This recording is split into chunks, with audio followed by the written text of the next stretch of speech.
The first time Larry pinned me against the wall, his cologne smelled like cheap apples, and his wedding band dug into my hip.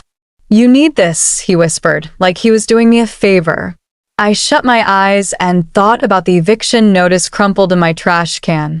Survival, I told myself. Just survive. Hey everyone, before we dive deeper, I want to hug every single one of you for being here, especially the new faces. If you haven't hit subscribe yet, please do. Your support is my rocket fuel. Now grab your tea or wine, and let's unpack how Shannon went from corporate climber to bargaining with her dignity. 3 months earlier, I was a 28-year-old marketing manager with a studio apartment in Chicago and a cat named Gatsby. Then the layoffs hit. Restructuring, HR said, handing me a box. My severance vanished faster than my self-esteem. By week 6, I was selling my work heels on Facebook Marketplace. That's when Larry knocked. Mid-50s, salt and pepper hair, and a smile that felt too warm. "Heard about the job loss," he said, leaning in my doorway. "Rent's due Friday, Shannon." I begged for time. He sighed, feigning sympathy. "Tell you what, let's work something out." The something started small. Dinners where he would vent about his divorce, lingering touches on my arm. Then one night, he slid a key across the table. "Keep this. For flexibility." I froze. "I am not. I can't." "Can't?" He laughed. "Sweetheart, your fridge has condiments and regret. What is pride worth now?" The next morning, I found my eviction notice taped to the door. 1 week later. "You're resourceful," Larry said, pouring bourbon in his dimly lit den. "We help each other. No strings." His hand grazed my knee. I gulped. "Just rent. Nothing else." He smirked. "Sure." Strings, it turned out, were all he had. The scent of Larry's cheap apple cologne lingered on my skin for days. I scrubbed until my arms turned raw, but shame doesn't wash off. By the 3rd arrangement, I had started dissociating, staring at the water stain on his ceiling, imagining it was a map to somewhere else. Anywhere else. Then I met Mia. She lived in 3B, 2 doors down from Larry's unit. We collided in the laundry room one Tuesday, her arms stacked with mismatched towels. "You're Shannon, right?" she asked, her voice soft but edged with curiosity. Up close, she was all sharp angles, cropped black hair, a scar slicing her eyebrow, eyes that never fully settled. "I've seen you coming out of Larry's place late." My throat tightened. "We are negotiating rent," she snorted. "Negotiating?" "Sure." Tossing a towel into a washer, she added, "He tried that deal with me last year." Lasted a month before I threatened to mail his Rolex collection to his ex-wife. The world tilted. "You too?" "Honey, you're not even the first this year." She leaned in, lowering her voice. "Ask the super about Emily. Lived here before you. Vanished in March. Left all her stuff."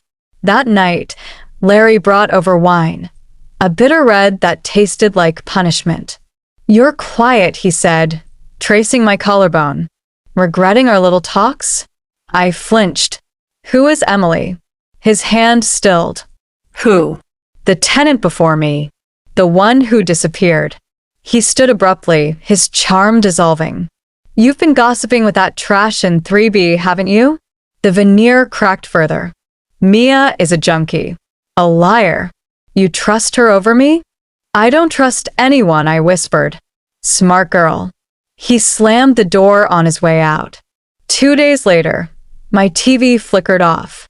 Behind it, a tiny red light blinked in the wall vent. A camera. My stomach heaved. I tore through the apartment. Another lens in the smoke detector, a third disguised as a USB charger. Mia helped me dismantle them. "Classic Larry," she muttered, crushing a bug under her boot. "Controls the narrative." "Controls you." "Why stay?" I asked, trembling. She hesitated. Let's just say I owe him. And he owes me. We found Emily's storage locker in the basement, padlocked but rusted. Inside, a laptop, a journal, and a pregnancy test wrapped in a receipt dated March 14th. Mia flipped open the journal. Larry's got a type. Desperate, alone, afraid to scream, she read aloud. But I am done being quiet. Footsteps echoed downstairs. Mia shoved the journal into her hoodie. Go now. That night, Larry texted, "We need to talk about your curiosity problem." I didn't sleep. At dawn, Mia knocked with coffee and a switchblade. Emily's sister filed a missing persons report. Cops did nothing. She slid the blade to me. You in? I stared at it. What's your real stake in this? Her smile didn't reach her eyes. Let's just say revenge tastes better with company. The glow of Emily's laptop screen felt like a flashlight in a minefield. Mia hovered behind me, her breath hot on my neck. Passwords Eli loves marigolds, she said, as if it were obvious. Her cat's name and her mom's favorite flower. Basic Psych 101. The desktop was a graveyard of folders. Rent receipts, job apps, diary entries. But it was the one labeled proof that made my hands shake. Inside, video files timestamped from January to March.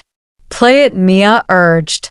The first clip showed Emily, gaunt and hollow-eyed, whispering to the camera. Day 17. He's escalating.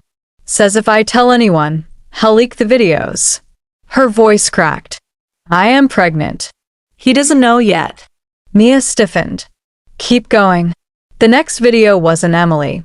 A brunette in a red sweater sobbed into the lens.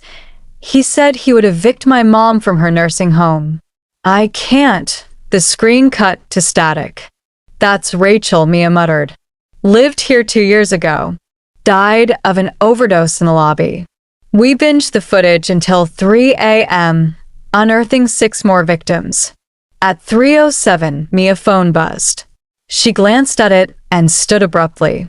Gotta meet a source. Lock this in my closet now. A source? At this hour? Trust me, Shannon. Or don't.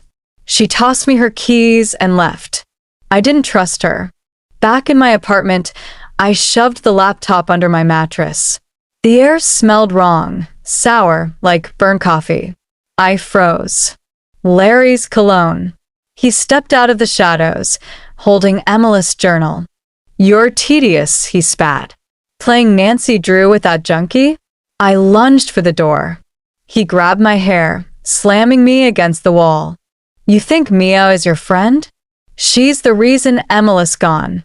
Liar. I need his groin. He howled, loosening his grip. I ran. Mia's apartment was unlocked, lights off. I flicked a switch. Empty. No furniture. No towels. Just a mattress and a corkboard wall plastered with photos of me. Starbucks receipts, gym schedules, screenshots of my Instagram. And a sticky note in Mia handwriting. Asset, Shannon. Status, compliant. My pulse roared. In the corner, a burner phone rang. I answered. Took you long enough, Mia drawled.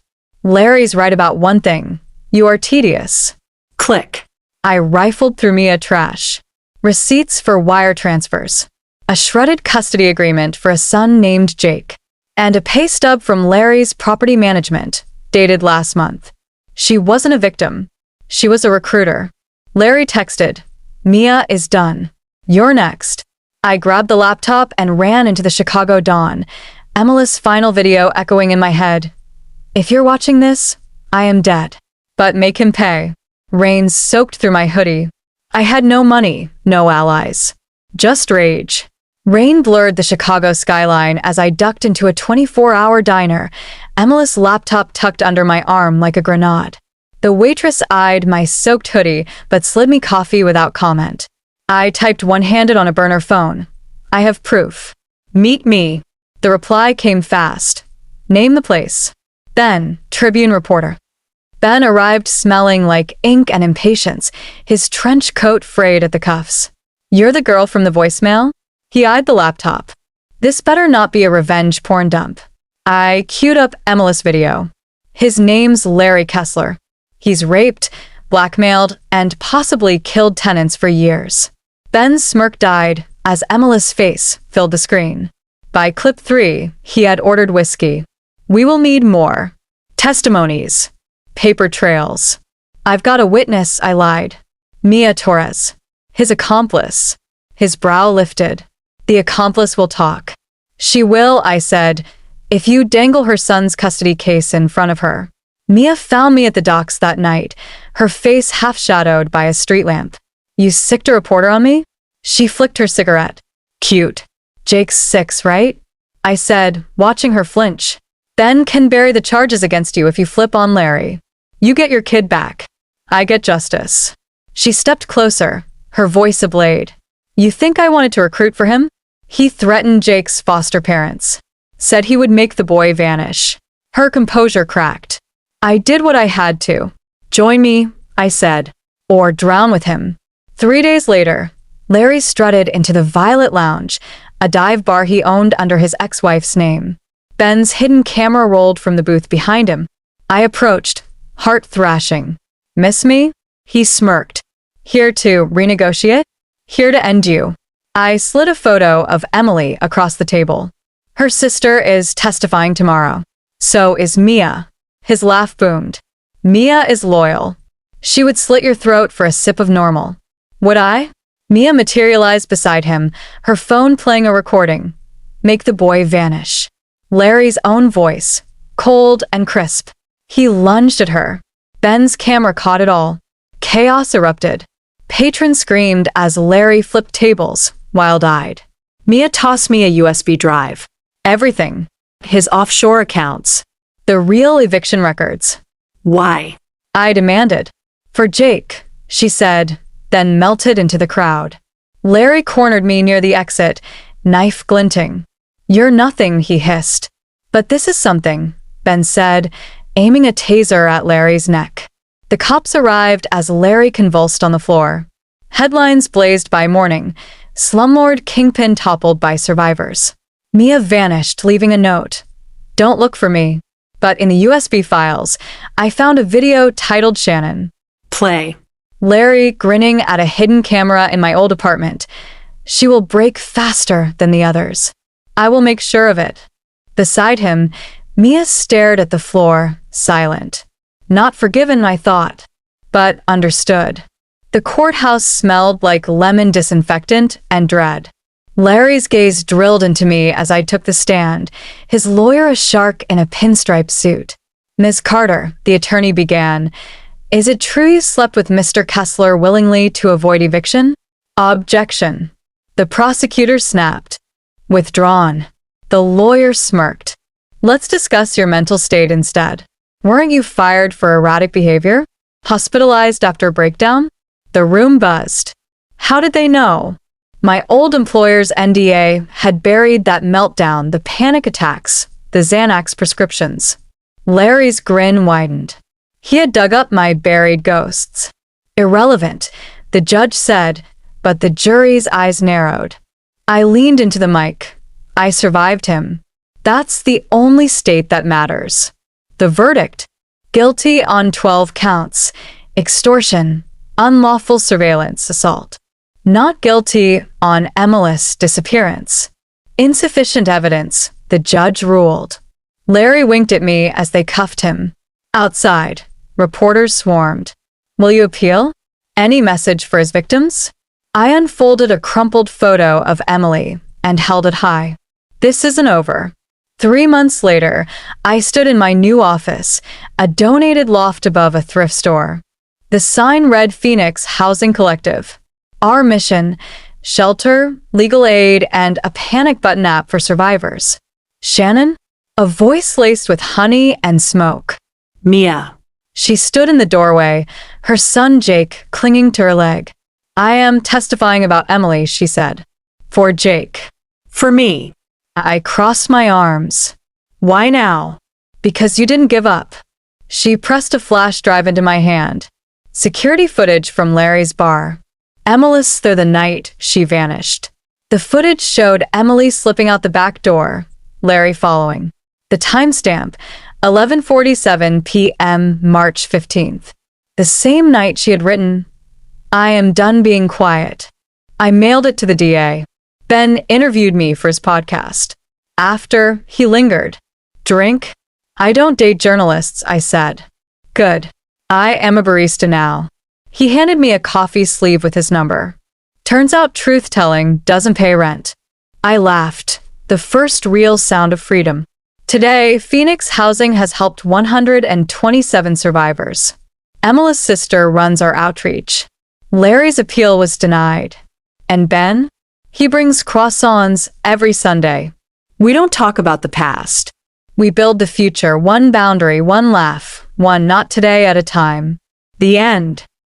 Or is it? To my warriors, if you're still here, thank you. This story clawed its way out of my darkest corners, and your support gave it wings. Drop a fire emoji in the comments if you've ever risen from your own ashes. Share this with someone who needs to hear, survival is a revolution. New here? Smash that subscribe button. It's free therapy and cheaper than wine. Want more twisted tales of redemption? Let me know below. Stay fierce. Stay free.